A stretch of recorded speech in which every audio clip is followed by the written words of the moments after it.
there, is Farmer Muscle here, fresh off me tractor, farming them crops of iRacing. That's how farmers sound in my head.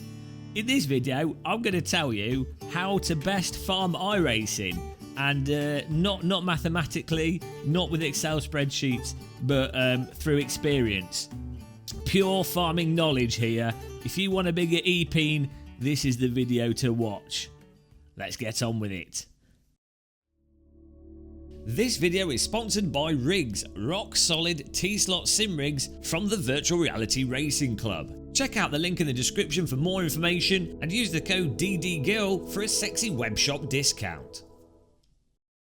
Okay, so the most important thing to keep in mind when trying to farm iRating, and I'm saying this to people that are probably a bit new to iRacing, so we're not talking about people that are, pure savants at being alien lap times or 1 second with an alien lap time. We're not talking about that category of people because obviously these videos are relevant to them. This is to people that are like me, that are pretty noobish but have the potential to manipulate iRacing to get a higher iRating. That's what we're here for.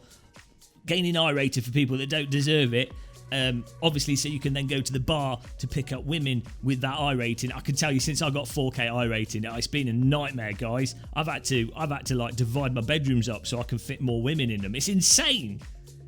So obviously, for that type of person, what you need the most primary thing to keep in mind is you need to find a series where you can avoid the other drivers. It turns out that iRacing, the worst part of iRacing, are other iRacers. Yes, you. And that is what you need to avoid to gain iRacing. What you need to do is to be getting into cars that you have good control of that allow you to also avoid the other iRacers, which ironically is not the cars that most new iRacers go into. So you want to really be avoiding MX-5, GT3, Porsche Cup, all the stuff that people are like, oh, I'm new, I need something nice that I can get into. It's a slow car, GT4, front wheel drive. Oh, I'll get into this, I'll have a fun time and I'll farm iRating in an easy car. No, those are the worst cars to farm iRating with, because if someone crashes in front of you or stuff happens around you and you're not qualifying in the top few positions, there is literally nothing you can do to avoid them and to avoid you being punted to the back. Even if you're driving pretty decent in those cars, and even if you're being very passive, you'll find people just ram into you, or if you just let someone pass, then that just allows another person to go past and you'll just drop back anyway by trying to be a safe driver. Like, to drive those cars optimally, you actually have to be quite an aggressive driver, and you actually have to be more skilled, ironically, than you have to be when driving formula cars and proper actual race cars. So the cars that actually give you the best iRating farming potential are, ironically, race cars, the formula cars. Starting at the Skippy with the rookie, though, that is on the cusp. But the Formula V, though, that can be a big crash fest, but you have a lot of control yourself, a lot of agency, even though Skippy and Formula V are on the cusp. They're quite wrecky still, and a lot harder to avoid people, but you still have a lot more agency in those vehicles than you do with road cars. But then crucially, the IR04, the Radical, and the F3 car, you will have so much ability to avoid people. If someone crashes in front of you, you still generally will have enough grip to be able to dupe around them and enough track width to get around them. You can slam on your brakes in those cars and the cars brake and respond much quicker to your braking. So if something is happening in front, you need to react to it quickly, especially if you use the brake hack. Google brake hack. It's not really a hack, but Google that and it'll come up with videos explaining the brake hack. You can react to people, avoid them on the brake, avoid them with the steering. If someone's in your mirror, you need to be really good at driving in your mirror in iRacing. Though they say don't drive in your mirror in iRacing, if you're trying to farm iRating, you better get some snorkels with mirrors pointing backwards. You need to look in your mirror, but especially with these sharper, more responsive cars, you can see that there's a vehicle behind you. You can then, if you know you're going to have to brake, you can move offline, so when you brake, they're not going to hit into you, or you can see going into a corner that they're likely to hit into you. You can come off your brake. You might have you probably still have a bit of margin there, even though you've gone into the corner a bit deep. Stuff that in those road cars, you will just get ploughed. There's no if or buts about it, especially in split 2 or 3. You will get ploughed. It doesn't matter how attentive you are, you have no agency to avoid getting ploughed in those lower series, or much less agency to avoid getting ploughed. Now, crucially though, you do have to be able to drive these vehicles or have base control of these cars for this to work. Now, I know some people will be like, well, that's why I'm driving the MX-5 and the TCR, because I actually have no car control. Well, I would say you shouldn't be racing if you've got no car control. Like, the first thing that you should do in a driving sim is you should be able to have a feel for the car. You should be able to juke the car, turn the steering, have the back come out, and you should be able to catch it. You should be able to collect it. You should be able to balance the car a little bit. Not necessarily so that you're really fast, but you should be able to get the back out and not spin, do a little bit of sliding. That's like a first lesson you should do in any car. Like, watch Skip Barber going faster. They take the skippy out on a skid pan and show you, oh no, that's how you catch the slide. It's like that's what you do before you drive a car. So you need to be able to do that, which you should be able to do. But as long as you've got that ability to control the back of your car and you can do the 10 laps for a race without crashing, even if you're a really low and really new iRacer, you could still have pretty bad racecraft and everything else. As long as you can finish the race and not take yourself out, you will probably gain iRacing, even more so in the lower splits. Once you get to around about the 3000 iRating, you're going to have to actually be reasonably on pace, but you can still be quite far off pace. Like, I'm terrible, and I was still able to farm iRating up to 4K just by consistently coming third, basically, over and over again, because that's good enough. You don't need to be winning races. You could be over a second off the pace. That's fine. So lastly, outside of the selecting of the cars there, and as I say, the Formula cars don't have to be fast enough, just get basic control of them.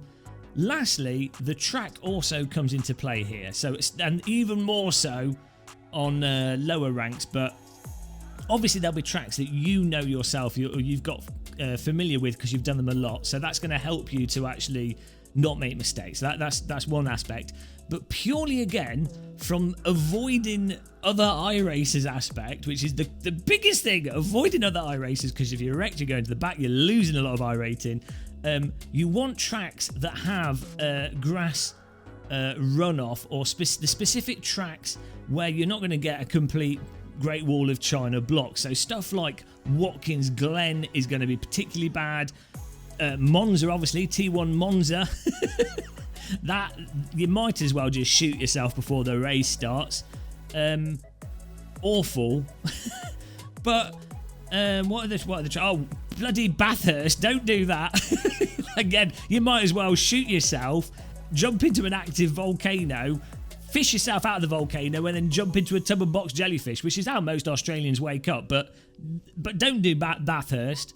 So avoid those types of tracks. But you want tracks with runoff, or weirdly, there are some tracks that you'd be surprised that are good for getting iRating, like Alton Park is really good, because if you can drive that track without crashing, and you know how to avoid other drivers a little bit, you don't have to be that fast. Other drivers will wreck themselves and you'll get lots of freebies. And because there's grass at the side of the tracks, when other drivers wreck, they tend to generally wreck off the track and not block the track, even though you think Alton Park would be a mental track. It actually works out reasonably well.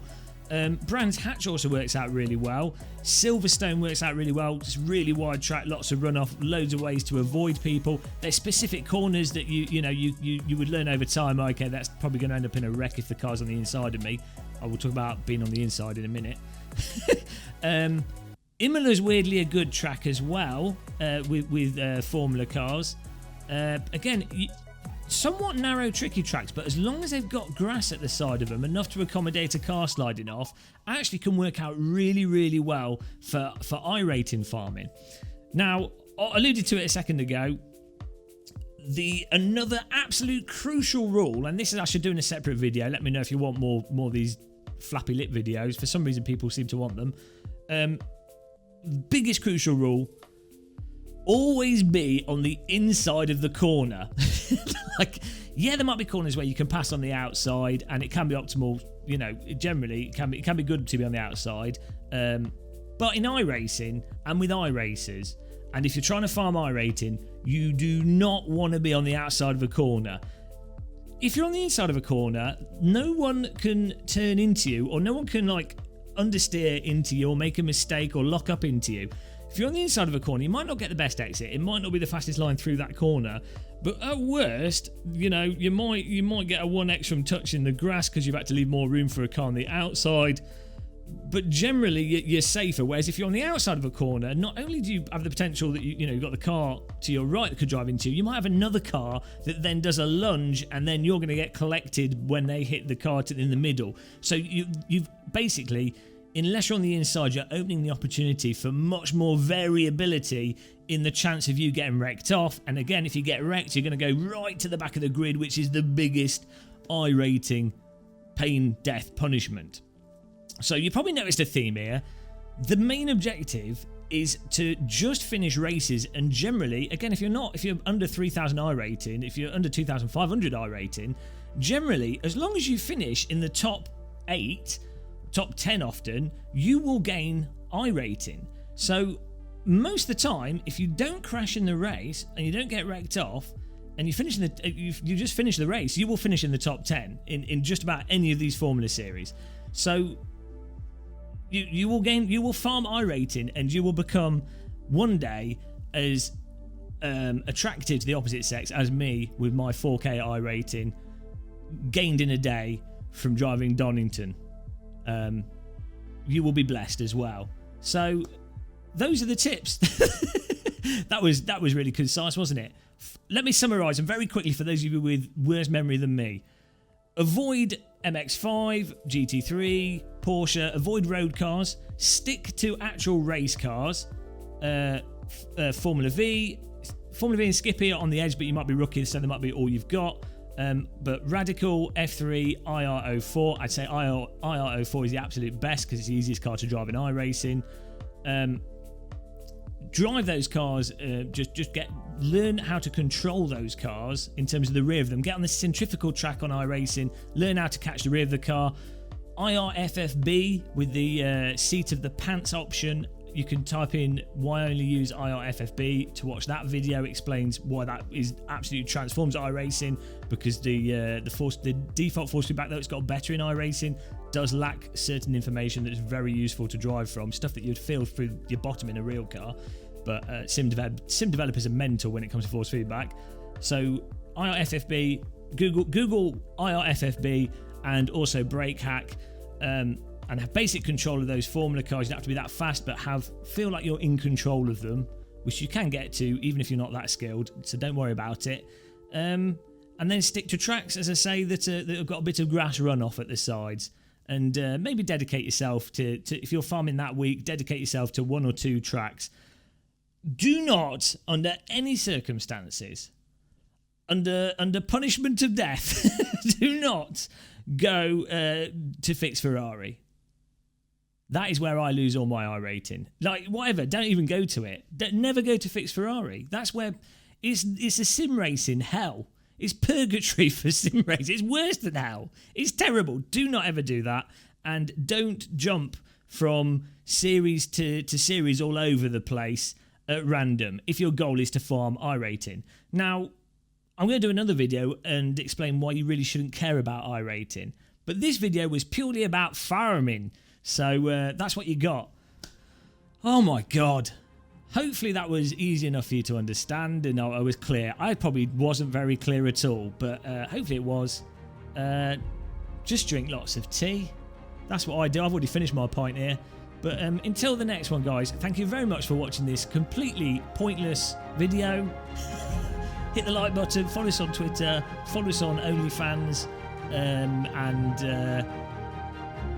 yes, I will see you in the next one. Take care. Goodbye.